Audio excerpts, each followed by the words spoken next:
Oui, Yankhoba Diattara, premier vice-président du conseil départemental de Thiès, secrétaire national à la vie politique et directeur de structure du parti. waaw comme ni ma ko waxee ci sama ubbi séminaire bi dama ni ñëpp xam nañ ni président Idrissa Seck dafa jox importance xam-xam pour moom bala ngay jëf da ngay xam ba pare moo tax tàggat dafa bokk ci ay mbiram moom ku muy àndal wala lu muy def day tàggat ba pare soo ko wax ñu commencé ba tax na li nga xam ni tey waa ADR def nañ ko muy suñu xarit yi nga xam ne ñun ñoo bokk parti bi ñu am mouvement am ñu ci bëri nekk ay cadres ay enseignants mais di accompagner parti bi ci animation tey séminaire bi ñu def vraiment jagleel ko xale yi dafa nekk séminaire bu am solo parce que dañuy tàggat xale yi ci xam-xam mais également tàggat leen ci lan la ñu war a politique ak nan la ñu war a waxi ci politique muy ay thèmes yoo xam ni thèmes yu am solo la ndax tey politique bi dafa toll foo xam ni par les réseaux sociaux ñëpp ay wax ñëpp ay def mais est-ce que li ñuy wax xam nañ ko est-ce que xam na li ñuy def xam nañ lan mooy politique nan lañ koy tàmbalee fan lañ koy jaare et tout cela te loolu defe naa ne ADR may na occasion jeunes yi jeune parti bi ci commune bi ak ci département bi donc ñu daal di càmbaraat seen bopp daal di renforcer wu capacité wu pour par rapport ak li ñu am yéene ci président Idrissa Seck def ko ci politique bi yàlla mën leen ci may ay jumtukaay yoo xam ne dinañ ko doxale te vraiment dara du ci yàqu beneen bi mooy ki ñu tànn mooy Moustapha Gueye di maire Sokone nekk aussi suñu mag nekk suñu wëllëre nekk xaritu président Idrissa Seck mais également yàgg ak président ndax moom ñun ñii daf ñu doon formé avant ñuy nekk même conseil municipal ñun nekkoon na gën a nekk tout temps formé nañu lu dul benn du ñaar indi nañ ko Thiès lu dul benn du ñaar donc tey su fekkente ni xale yi am nañ ko mu ñëw nanguwaat encadré cela veut dire que la mu waxoon président Idrissa Seck mooy engagement am ci wetu jeunes yi ci wetu ndaw ñi pour tàggat leen donc gën leen a yokk xam-xam bokk ak ñoom expérience bi am tey wanewaat na ko mooy lu rëy ci ñun vraiment ñu ko ci sant ko ci gërëm vraiment ci taxawaay boobu donc di féliciter également vraiment Omar Seck ci initiative bi mu jël vraiment accompagner jeunes yi mooy lu rëy ci ñun te président Idrissa Seck xam naa ni lii kontaan na ci ndax loolu la bëgg loolu la gëm mooy accompagner jeunes yi pour ñu am les outils vraiment de faire la politique vraiment de manière efficace. xam nga projet politique vision la yéene la boo am ci sa réew boo am ci sa dëkk mais également soo ko amee da nga koy ñi nga xam ne ñoom nga ko bokkal ngeen di àndandoo joxante loxo boole seen doole jëm ci nag mais ak ñi nga xam ne ils ont des convictions partagées te ñun defe naa ni ñun président Idrissa Seck li ko yàlla suturaale mooy am ay ndaw yoo xam ne gëm nañu projet bi mu yor gëm nañ Sénégal bëgg nañ Sénégal moo tax lu mu metti lu mu yàgg-yàgg ñu ngi jàpp gëm li ñu gëm dëgmal yoon bi ndax di ñaan nag egg ñuy ñaan yàlla nañu egg ñun ñëpp yàlla na ko ñëpp waaw mooy li ñuy def nii non li ñuy def ni formation bi ci jeunes yi mais également li ñuy def démb muy symposium bi fan yee ñu def fi séminaire mais également président Idrissa Seck tout le temps mu ñuy encadré dañu conseil di ñu wax nan la ñu war a politique yi nan la ñu war a defale parti bi di partager ay idées loolu ci yoon wi la bokk waaw loolu ci jumtukaay yoon wi la ba tax na kon ñun loolu dara duñ ci détourné ñu ngi ci rek ne ci dëgmal ko donc di liggéey nag te defe naa ni jeunes yi nga xam ni ñoom la ñuy formé ci yaakaaru parti bi lañ bokk ci yaakaaru ëllëg lañ bokk ndax jeunes yi xam nañu seen dynamisme seen sawarte ak seen yéene mais également ak jigéen ñi yaakaar nañu daal lii dina bokk ci li nga xam ne dina gën a dëgëral seen taxawaay ci engagement bi ñu am ci wetu président ak yaakaar bi ñu am par rapport ak li ñu dëgmal donc waaw xam nga parti bi da ngeen di xam historique am mais parti bi ci nan la juddu xam nga ñun ñëpp presque PDS lañu nekkoon président Idrissa Seck ànd ak président Abdoulaye pendant 30 ans ñu dem ba egg pouvoir ñeenti at ñu xaajale ko bi loolu amee yemuñu ci ñu koy bundu xataal lu ne mu daj ñi nga xam ni parti bi ñi nga xam ne ñoo ci ëpp mooy ñi nangu ñi masul def politique mais daal di contre injustice c'est-à-dire que ñu di nu mu tudd kiyal néew fitnaal wala néewal doole doomu aadama ñoom ñu ni ñoom duñ ko d'accord ñooñu nag ci partout au Sénégal ak ci àdduna bi ñu takku taxaw ci wetu président Idrissa Seck donc de 2004 ba 2012 ndax ki nga xam ne moo fi nekkoon di ko fitnaal muy président Abdoulaye Wade ak waa PDS ñooñu takku ci wetu président Idrissa Seck mais foo demoon ci Sénégal wala ci àdduna bi di nga fa gis ko nekkal président Idrissa Seck mais dañu ni àll nag la fay ñuul moo fay ñàkk ñun responsable yooyu ñu am xeebuñu leen mais également lu ñu mën jàppale nañ ko président Idrissa Seck te résultat yi ñu fi am élection présidentielle yi ñu participer de manière effective buñ ci dem yàlla def na ñooy deuxième 2007 lañ fi def campagne ñoo doon deuxième ak 2019 2012 moom élection amul xam nañ li fi amul yëpp ba tax na kon ñooñu jox nañ parti bi li ñu mën jox nañ ko également li ñu am maintenant président dafa ni loolu baax na lool mais nañu gën a jooyantiwaat nañu gën a defaraat parti bi nañ ko gën a soxal mu am benn projet bu mu doon définir donc daal di demander à ce que ñu structurer parti bi à partir des centres de vote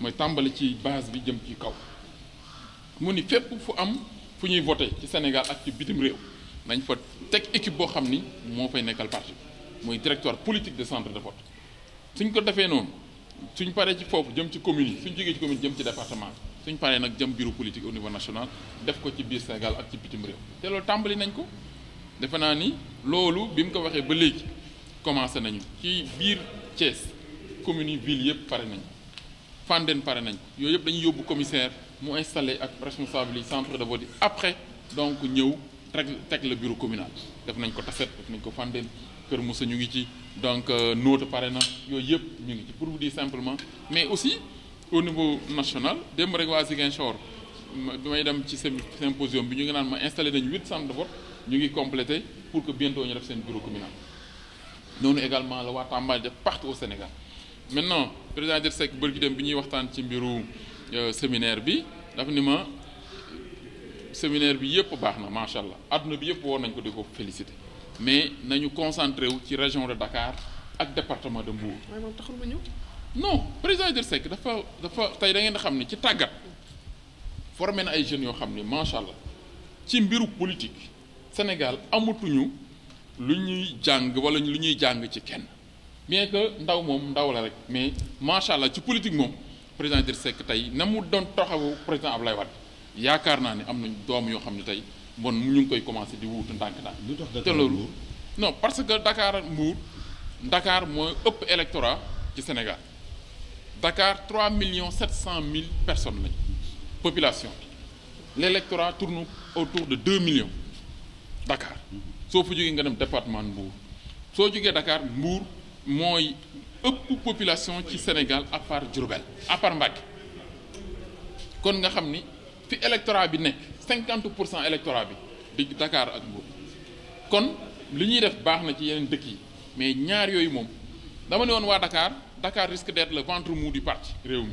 ci élection avant élection présidentielle te loolu moo am ñun suñu gañe woon Dakar kon dem nañu mais il faut kon ñu taxawal Dakar il faut ñu structurer Dakar il faut ñu taxawal parti bi te loolu dañuy lancer appel à tous les responsables mais aussi cadres yi ne Dakar bëgg politique cadres yi ne Dakar bëgg parti réew mi bëgg ñëw dugg ci parti réew mi def politique ànd ak président Idrissa Seck pare nañu leen tàllal leen loxo pare nañu wax leen ñu ñëw ñun ñëpp ñu àndandoo ñu defar parti bu mucc ayib Dakar am peu de grands responsables mais également dans toute la région de Dakar mais également suñu bëggee dem Mbour suñ paree nag naturellement commissaire politique yi dinañ déployer wu ci yeneen régions yi ci yeneen départements yi pour que daal fii ak 2022 incha allah avant ñuy dem élection législative parti bi ñu structuré ko du sommet de la base au sommet mais également teg suñu kuréel yëpp pour que suñu dem de députation kenn du am looy jàmbat dinañ xam ku nekk fan moo war a ne sa place kan la ñu war a investir ak kan la ñu war a jox.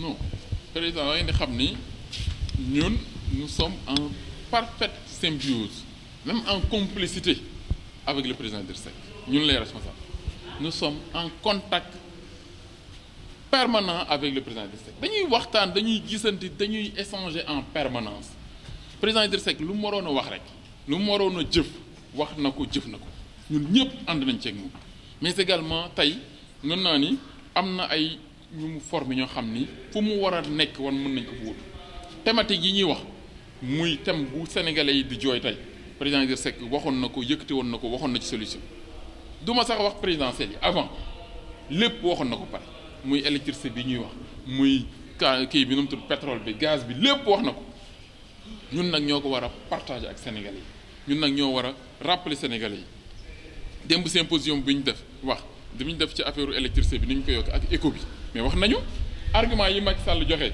pour affaire électricité bi mais c'est des arguments fallacieux rek mais am na nu mu doon def subvention Sénélec bi 125 milliards yi mën nañ ko maintenir te du tax électricité bi yokk ndax bi bis bu ne mu exonéré ay société may leen ay milliards bis bu nekk mu def ay dépenses de prestige bis bu nekk tey la dette li mu leb xaalis ci àdduna bi tey su koy fay plus de 800 milliards donc mais attendez lan la mën a économiser dugal ci Senelec kon c'est un problème de choix économique moo tax tey Sénégal dugg ci guuta kon yooyu moo ci nekk te loolu président Idrissa Seck wax na ko budul benn du ñaar loolu nag dañ koy rappeler Sénégalais yi rek kon président Idrissa Seck ñun ak ñoom moom amuñu benn problème il encadre les jeunes mu ngi doxal parti mu ngi koy suivre mu ngi responsabiliser nit ñi mais moom ku mu su responsable da lay bàyyi di la encadrer donc te li ñuy def mu ngi koy yëg mu ngi koy xam luñ ci war a def it mu ngi ñuy wax jaar leen fii moytu leen lii doxalee leen nii et tout cela.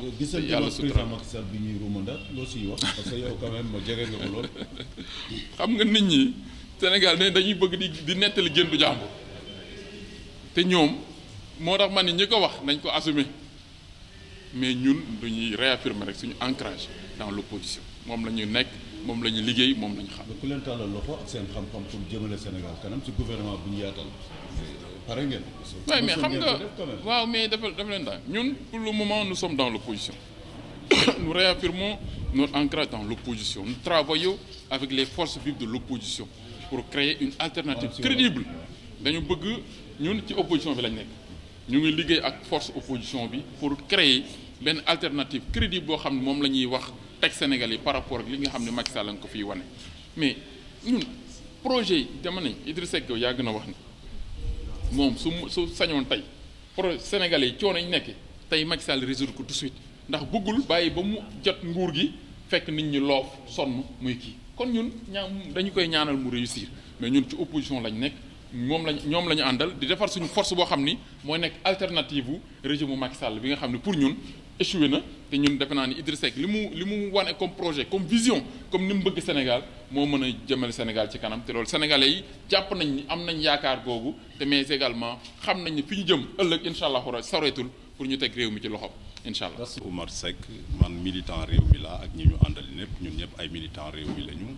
ñun ñoo jëloon dogal pas-pasu doxal li ñuy wax ADER ànd dooleel réew mi ci biir parti bi parce que liggéey boobu gis te ànd amu ca du dem alors réew mi tamit fépp foo nga xamante ni sentir na ni sooxe ma nga fa war nañ ko mën a gën a dooleel ci instance yi ci structuration bi ci ni ñuy taxawee ak ni ñuy demee ci nit ñi pour wax ak ñoom bi ñu gisee Sénégal daanaka politique bi manqué na formation ci acteurs yi parce que gis nañ xaste bi ak saagante bi ñu ngeen ñu jéggalu ci terme yi gis nañ ni daal acteurs ñi nga xam ne ñoo nekk ci politique bi dañoo desee am formation ba ca war alors donc ñu constaté aussi que ni suñu président lim ñu mus a wax mooy dem leen ngeen wuti am xam-xam ba ngeen amee xam-xam ngeen xool lan ngeen mën a jëriñe seen gox alors loolu nag dafa ànd ak formation ñu jëloon tey décision former suñu jeunes yi former suñu femmes yi former suñu cadres yi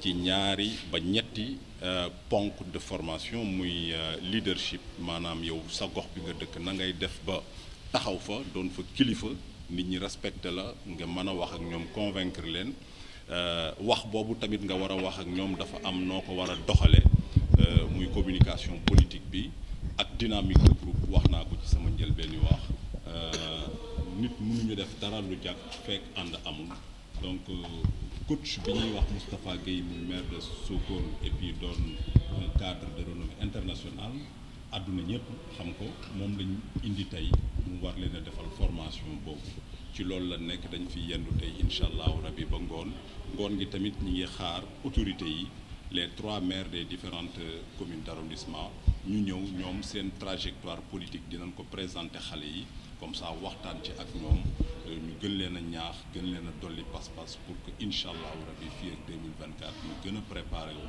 pour fal suñu président Idrissa Seck. Moi je suis professeur d'art, j'ai une spécialisation en management de la créativité.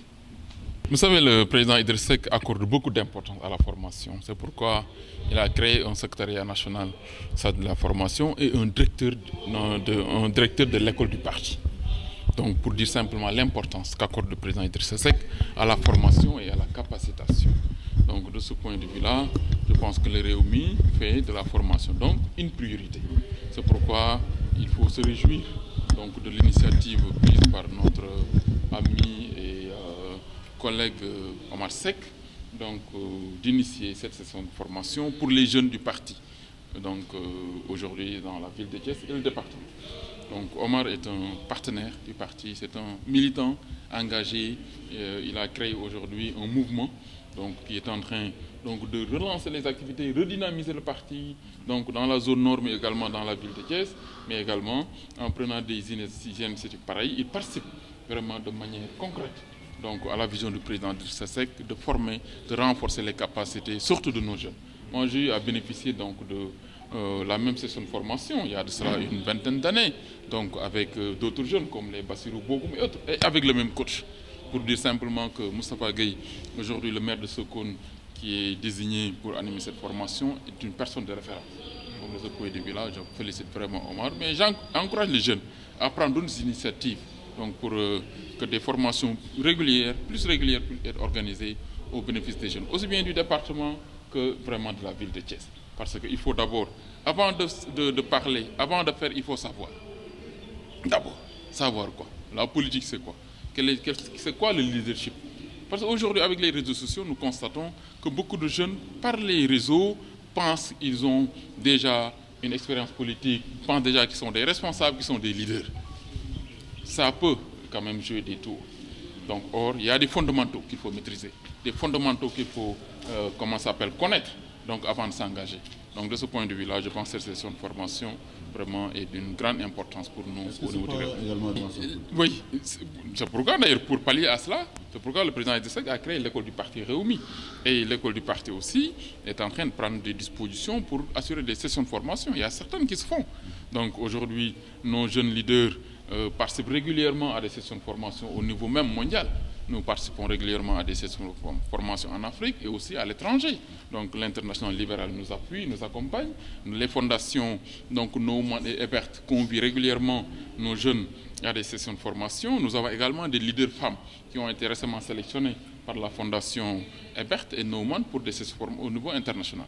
C'est pour dire simplement que le Réumi accorde une grande importance à la formation. Et nos jeunes et nos responsables aussi sont en train de s'illustrer au niveau international.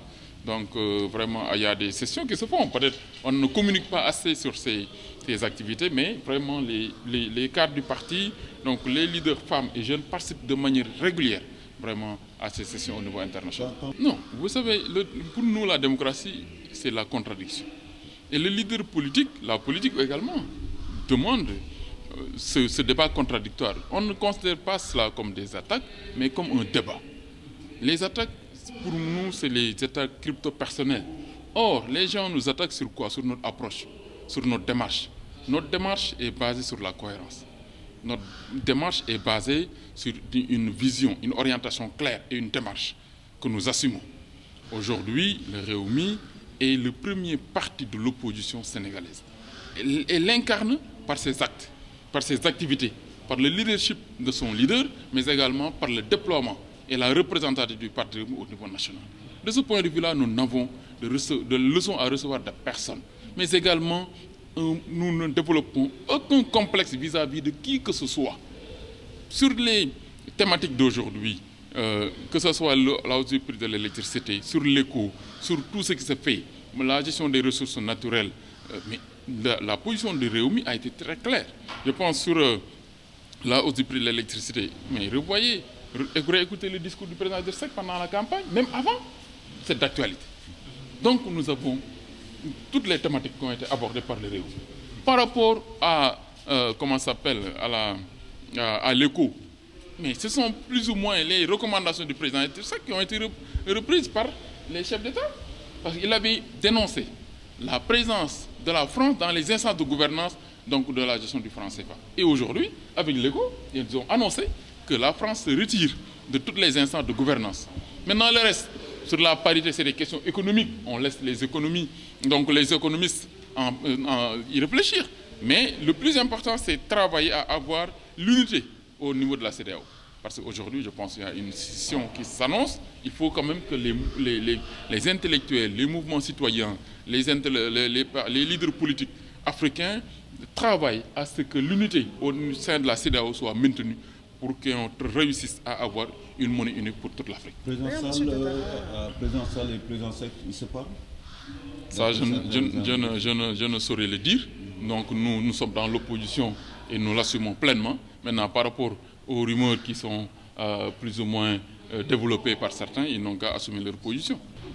Non, vous savez, il faut comprendre l'historique de Rewmi. Le Rewmi est né dans les centres d'une bataille politique qui font que, dans des braises, c'était pas évident, dans un combat politique acharné contre notre leader et ses sympathisants pendant la période de 2004 à 2012 avec Wade.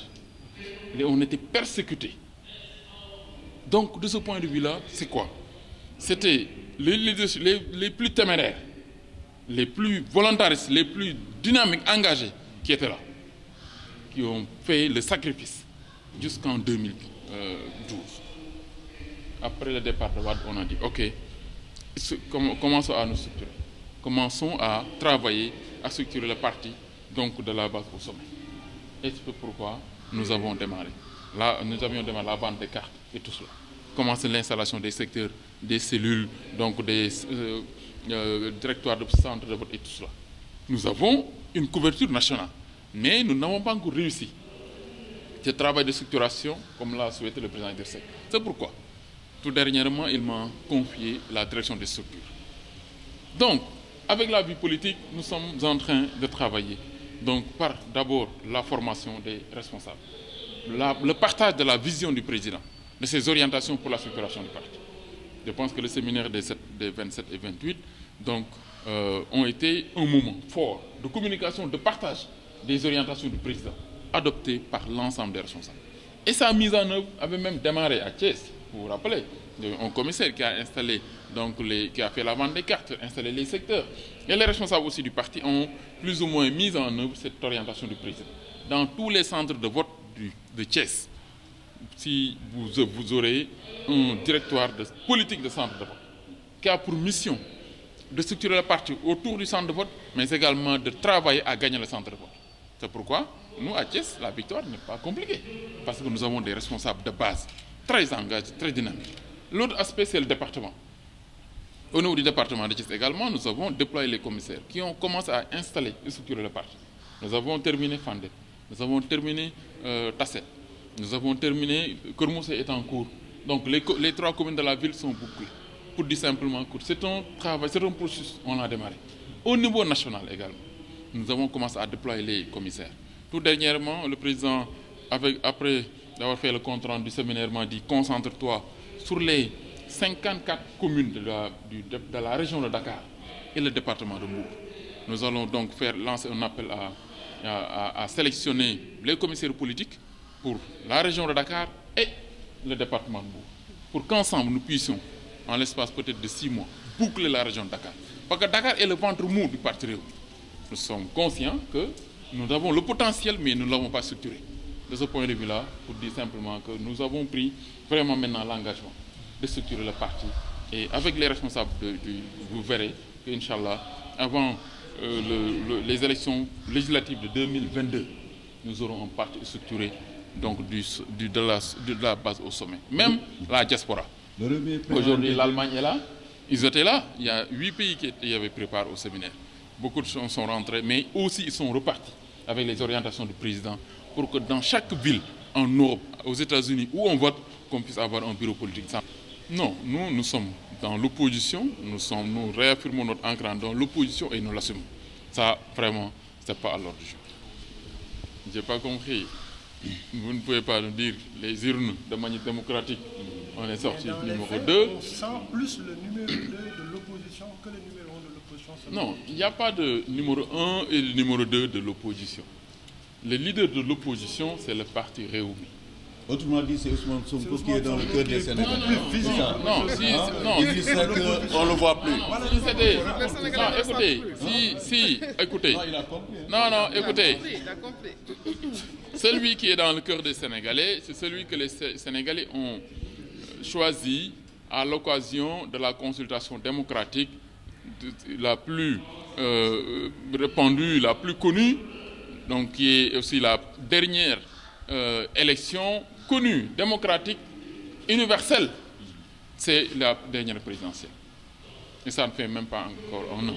Vous ne pouvez pas nous dire que la configuration donc, de la psychologie des Sénégalais a évolué jusqu'à peut-être prendre, positionner quelqu'un d'autre qui n'est pas vraiment le président Idrissa Seck. Il y a d'autres facteurs qui ont joué en sa faveur. Entre-temps, à savoir l'électorat démolite. non, du tout. Non, faut pas plus ou moins segmenter l'électorat. L'électorat est segmenté par rapport à la catégorie sociale.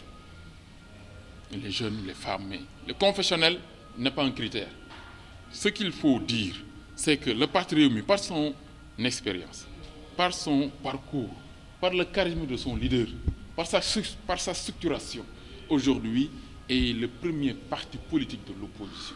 Même, je dis, même le parti au pouvoir, l'APR n'est pas plus représentatif que nous. Ils ont plus de moyens. Mais nous avons plus de militants, de responsables convaincus que les responsables de l'APR. Moi, souvent je vais à l'étranger. J'en rencontre en Afrique, en Europe, des gens d'une qualité exceptionnelle qui sont engagés pour le... Non, j'ai compris par rapport à ce que vous dites, par rapport à un positionnement qu'on aurait décalé. Non, parce que les faits sont subjectifs. Les faits, écoutez, vous savez, chacun analyse les faits selon plusieurs critères baromètres, selon plusieurs vraiment aspects. Vous parlez de faits, moi je vous rappelle, je souhaite qu'on se retrouve au niveau d'un baromètre qui est le mieux partagé, c'est la consultation démocratique électorale la plus répandue, la plus connue, c'est l'élection présidentielle. Donc qui est pour le moment le seul baromètre. Pas dire que vous êtes... Non, j'ai pas dit ça. J'ai dit j'ai dit par rapport à la qualité, j'ai dit la qualité des leaders du parti Rewmi n'est pas la même que certains leaders, je dis pas tout le monde. Et dans certaines zones, nous sommes mieux et plus représentatifs que certains. C'est M. Oumar Seck, militant de Rewmi, initiateur de ADER, And Dolel Rewmi. Bon, le champ, ce n'est pas tout simplement Rewmi, c'est tout le Sénégal. Comme tu dis tout à l'heure, on a constaté au Sénégal qu'il y a un manque de formation du côté des acteurs politiques. Cela se constate dans le débat qui se pose, dans les différentes actions aussi constatées. La guéguerre partout, l'incompréhension, les insultes, les injures. Cela est du fait que les acteurs politiques ne sont pas assez bien formés. Donc au niveau de notre parti, c'est à partir d'une consigne depuis la haute autorité, le président Idrissa Seck, qui voudrait que les compétences les plus attestées soient responsabilisées. Et pour cela, tout acteur politique dans une formation politique aspirant à des responsabilités politiques, bon, nous avons jugé nécessaire de former les jeunes surtout, devant avoir la responsabilité d'assurer la relève et de faire prospérer la vision politique du président. C'est ça tout simplement le mobile de notre session d'aujourd'hui qui s'articule sous 3 axes, le leadership, la communication politique et la dynamique de groupe. Et cela est présenté aujourd'hui par un coach de renommée internationale, M. Moustapha Gueye, qui est par ailleurs le maire de Sokone. Quel est le profil requis encore pour les participants? Le profil requis, c'est tout simplement être militant du parti et éprouver le besoin d'être formé pour plus d'engagement et plus de profit au parti. Bon, vous savez, les temps sont un peu lourds, mais nous attendons dans l'ordre de 150 participants qui se sont déjà distingués. Il y en a qui ne sont d'aucune formation politique, mais qui sont intéressés et séduits par la vision politique du président, comme Diatara l'a dit tout à l'heure, qui ne sont pas de notre formation politique, mais à chaque élection, ils votent pour Rewmi. Donc ils voudraient aussi être efficaces et beaucoup persuasifs dans leur localité et mieux convaincre les électeurs. Tout à fait, il y a d'autres actions et toutes ces actions vont se faire en partenariat et en synergie avec les différentes instances du parti, par leurs responsables, jeunes, femmes, sages, cadres et tout. En fait, ADER, c'est les instances du parti en action. On va dérouler 5 programmes.